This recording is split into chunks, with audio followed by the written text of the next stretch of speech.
I've been having some rather troubling dreams lately, and I just had to take a minute to stop and pray, and just literally, it's been months that I've been trying to interpret what I feel God has been trying to tell me, trying to show me, and my usual way of going about this is to, well, talk to God myself, and if when I can't find an answer, 9 times out of 10, I will just pray and open up a book here and get a get get a pretty solid answer. Um, I was pondering on these things today, and I just prayed that God give me a verse to read, to kind of either confirm or ease my troubled mind. And well, um, the visions I have been having have been regarding the end times and the times I believe we are facing today. And this is the verse I was shown, and interestingly enough, it's actually one we've been having a Bible study on for the past few weeks. Um, we've been really getting deep into Revelation, but right now the book of Daniel, which is more or less one of the same prophecies, and this is what God gave to me. And as I was considering, suddenly a male goat came from the west, across the surface of the whole earth. Without touching the ground, the goat had a notable horn between his eyes. Then he came to the ram that had 2 horns, which I had seen standing beside the river, and ran at him with furious power. And I saw him confronting the ram. He was moved with rage against him. He attacked the ram and broke his 2 horns. There was no power in the ram to withstand him, but he cast him to the ground and trampled him, and there was no one that could deliver the ram from his hand. Therefore, the male goat grew very great, but when he became strong, the large horn was broken, and in place of it 4 notable ones came up toward the winds of the heavens, and out of one of them came a little horn, which grew exceedingly great toward the south, toward the east, and toward the glorious land. And it grew up to the host of heaven, and it cast down some of the hosts and some of the stars to the ground, and trampled them. It even exalted himself as the high prince of the host, and by him the daily sacrifices were taken away, and the place of his sanctuary was cast down. Because of transgression, an army was given over to the horn to oppose the daily sacrifices, and he cast truth down to the ground. And he did all this and prospered. Then I heard a holy one speaking, and another holy one said to that certain one who was speaking, "How long will the vision be concerning the daily sacrifices and the transgressions of desolation, the giving of both the sanctuary and the host to be trampled under foot?" And he said to me, "For 2,300 days, and then the sanctuary shall be cleansed." Then it happened, when I, Daniel, had seen the vision and was seeking the meaning, that suddenly there stood before me one having the appearance of a man. And I heard a man's voice between the banks of the Ulai, who called and said, "Gabriel, make this man understand the vision." So he came near where I stood, and when he came I was afraid, and I fell on my face. But he said to me, "Understand, son of man, that the vision refers to the time of the end." Now, as he was speaking with me, I was in deep sleep with my face to the ground, but he touched me and stood me upright, and he said, "Look, I am making known to you what shall happen in the latter time of the indignation, for at the appointed time the end shall be.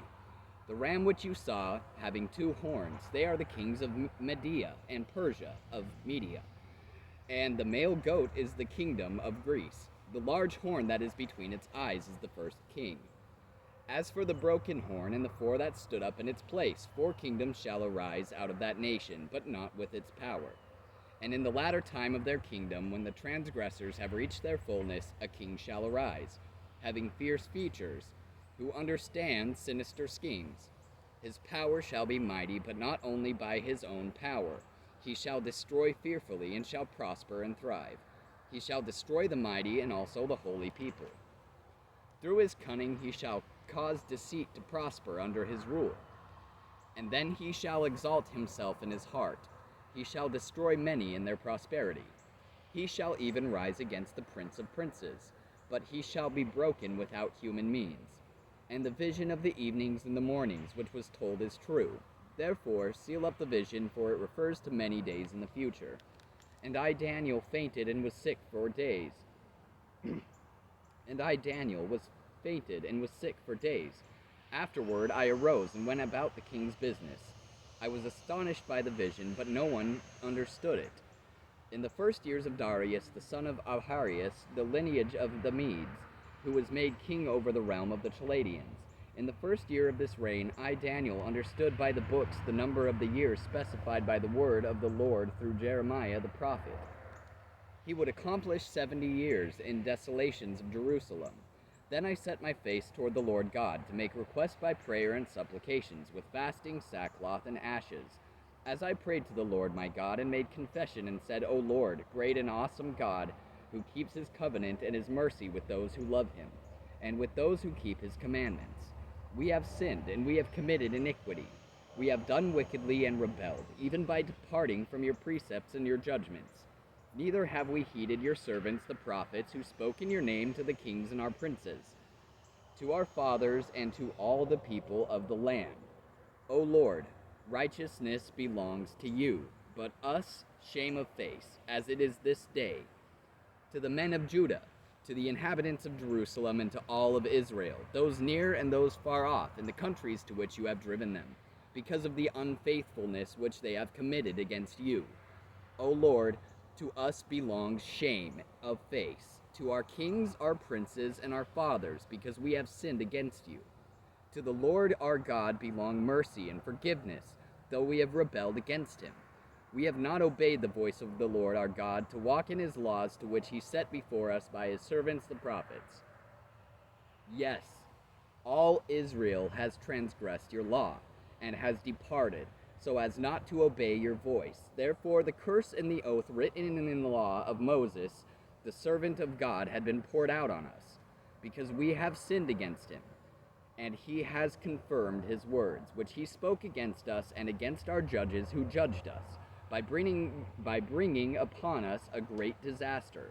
For under the whole heaven such has never been done as what has been done to Jerusalem.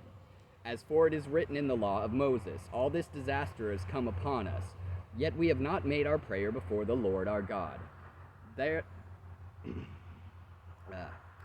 we might turn from our iniquities and understand your truth. Therefore the Lord has kept the disaster in mind and brought it upon us. For the Lord our God is righteous in all the works he does, though we have not obeyed his voice. And now, O Lord our God, who brought your people out of the land of Egypt with a mighty hand,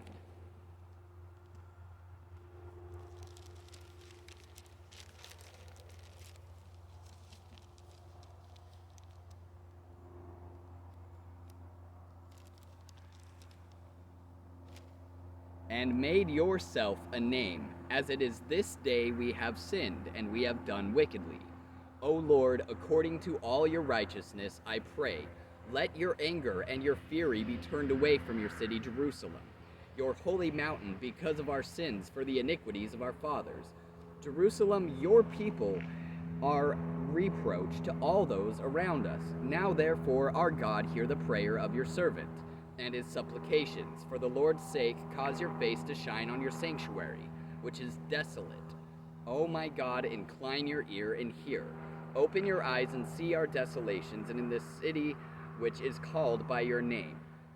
For we do not present our supplications before you, because of our righteous deeds, but because of your great mercies. O Lord, hear. O Lord, forgive. O Lord, listen and act.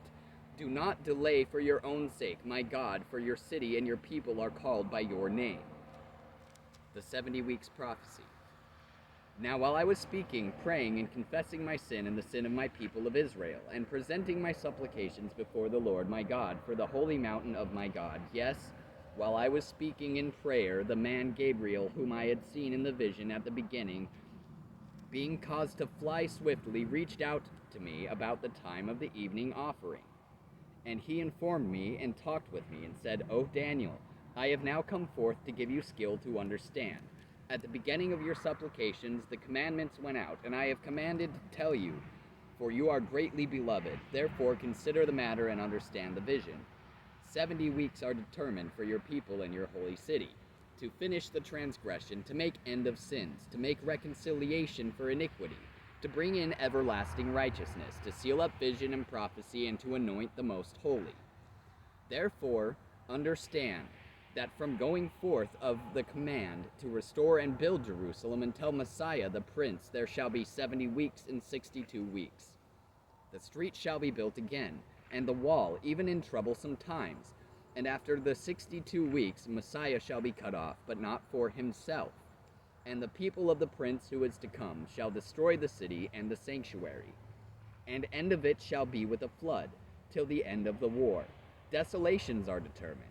Then he shall confirm a covenant with many for 1 week. But in the middle of the week he shall bring an end to sacrifice and offering. And on the wing of abomination shall be one who makes desolate, even in the consummation which is determined, is poured out on the desolate. In the 3rd year of Cyrus, the king of Persia, a message was revealed to Daniel, whose name was called Belteshazzar. The message was true, but the appointed time was long. And he understood the message, and had understanding of the vision. In those days I, Daniel, was mourning for 3 full weeks. I ate no pleasant food, no meat or wine came into my mouth, nor did I anoint myself at all, till 3 whole weeks were fulfilled. Now, on the 24th day of the 1st month, I was by the side of the great river, that is, the Tigris. I lifted my eyes and looked, and behold, a certain man clothed in linen, whose waist was girdled with upas. His body was like beryl, his face like the appearance of lightning, his eyes like torches of fire, his arms and feet.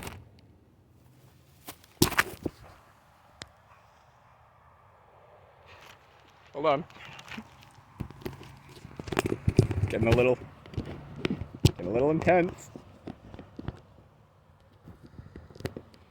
Not to be made light. Whew. Okay.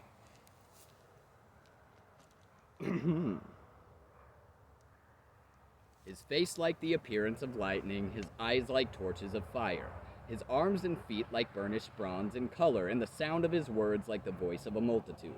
And I, Daniel, alone saw the vision, for the men who were with me did not see the vision, but a great terror fell upon them, so that they fled to hide themselves. Therefore I was left alone when I saw this great vision, and no strength remained in me, for my vigor was turned to frailty in me, and I retained no strength. Yet I heard the sound of his words, and while I heard the sound of his words, I was in a deep sleep on my face, with my face to the ground. Prophecies concerning Persia and Greece. Suddenly, a hand touched me, which made me tremble on my knees. Here we go.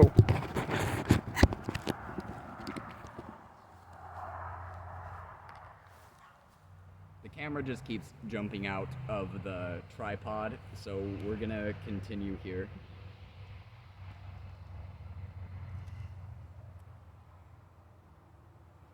I fell on the palms of my knees.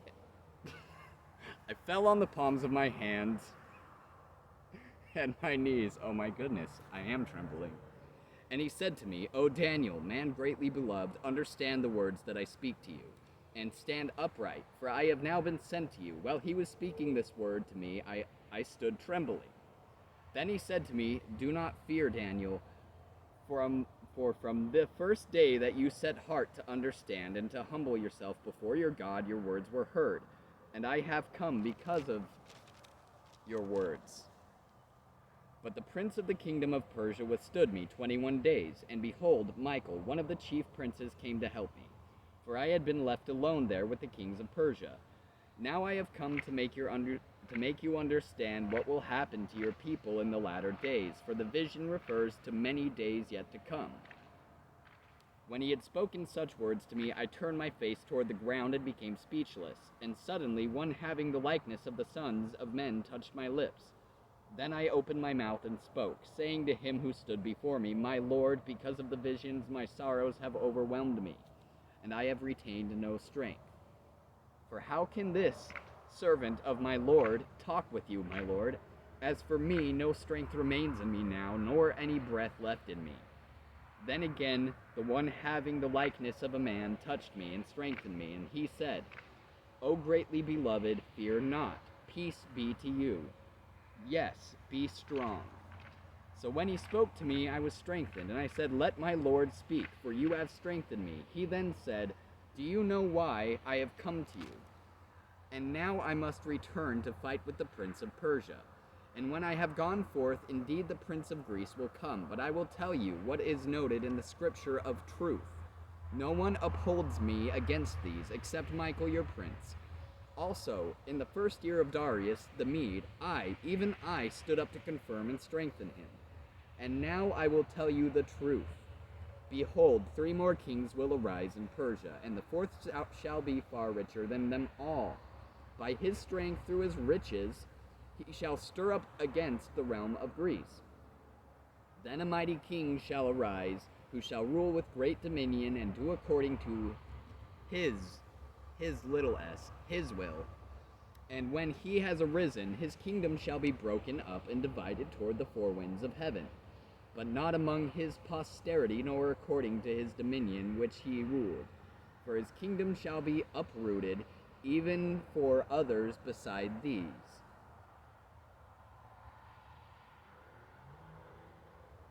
Warnings for the kings of the north and the south. Also the king of the south shall become strong, as well as one of his princes, and he shall gain power over him and have dominion. His dominion shall be a great dominion, and at the end of some years they shall join forces. For the daughter of the king of the south shall go to the king of the north to make agreement, but he shall not retain the power of her authority, and neither nor his authority shall stand. But she shall be given up with those who brought her, and with him who begot her, and with them who strengthened her in those times.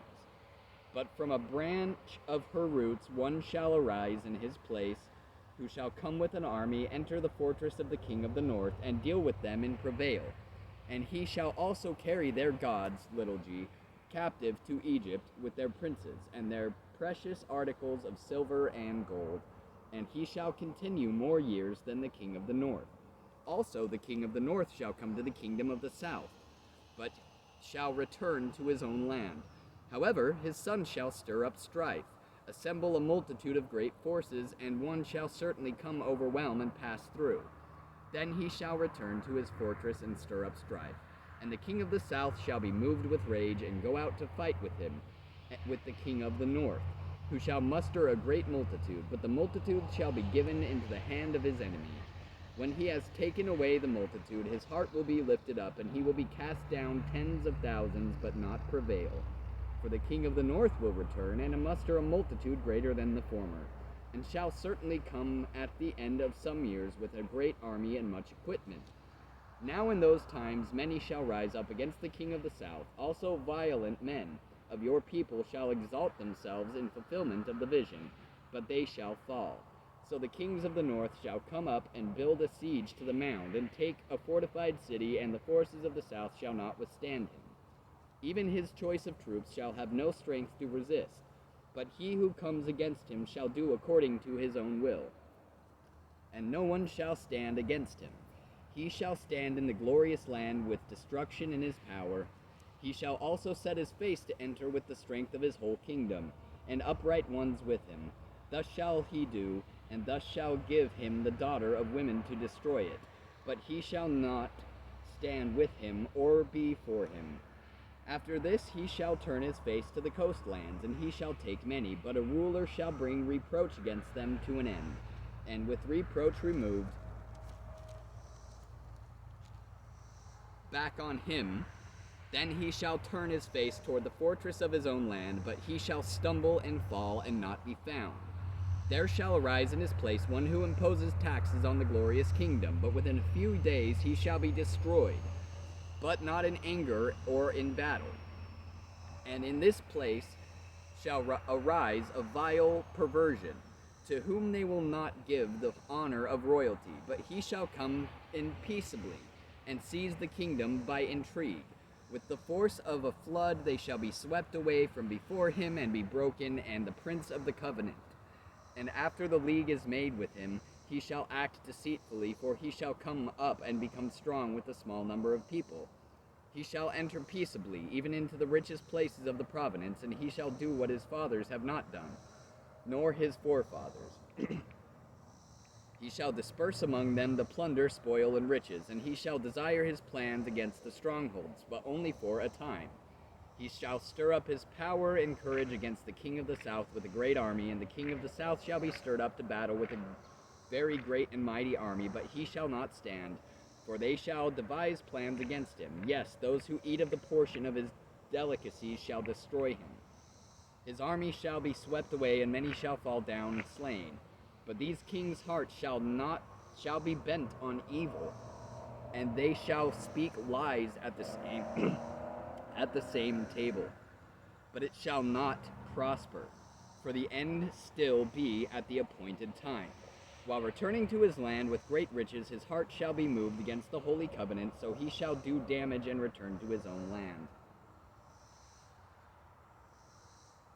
The northern kings of blasphemies. At the appointed time he shall return and go toward the south, but it shall not be like the former or the latter. For ships from the Cyprus shall come against him, therefore he shall be grieved, and return in rage against the holy covenant, and do damage. So he shall return and show regard for those who forsake the holy covenant, and forces shall be mustered by him. And they shall defile the sanctuary fortress, and they shall take away the daily sacrifices, and place there the abomination of desolation. Those who do wickedly against the covenant he shall corrupt with flattery, but the people who know their God shall be strong, and carry out great exploits. And those of the people who understand shall instruct many, yet for many days they shall fall by sword and by flame, by captivity and by plundering.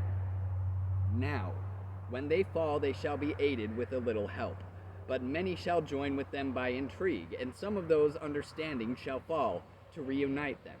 Purify them and make them white until the time of the end, because it is for the appointed time. Then the king shall do according to his own will. He shall exalt and magnify himself above every god, and shall speak blasphemies against the God of gods, and shall prosper till the wrath has been accomplished. For what has been determined shall be done. He shall regard neither the God of his fathers, nor the desire of women, nor regard any gods, for he shall exalt himself above them all. But in their place he shall honor a god of fortresses, and a god which his fathers did not know. He shall honor with gold and silver, and precious stones, and pleasant things. Thus he shall act against the strong fortresses with a foreign god, which he shall acknowledge in advance its glory, and he shall cause them to rule over many and divide the land of grain.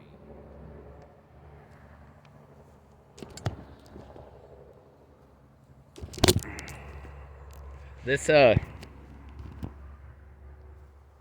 sound like a good time? Anybody else looking forward to it? Might we do something about it? I don't know. Maybe we should take heed to the word. Just a thought. Welcome to my TED Talk.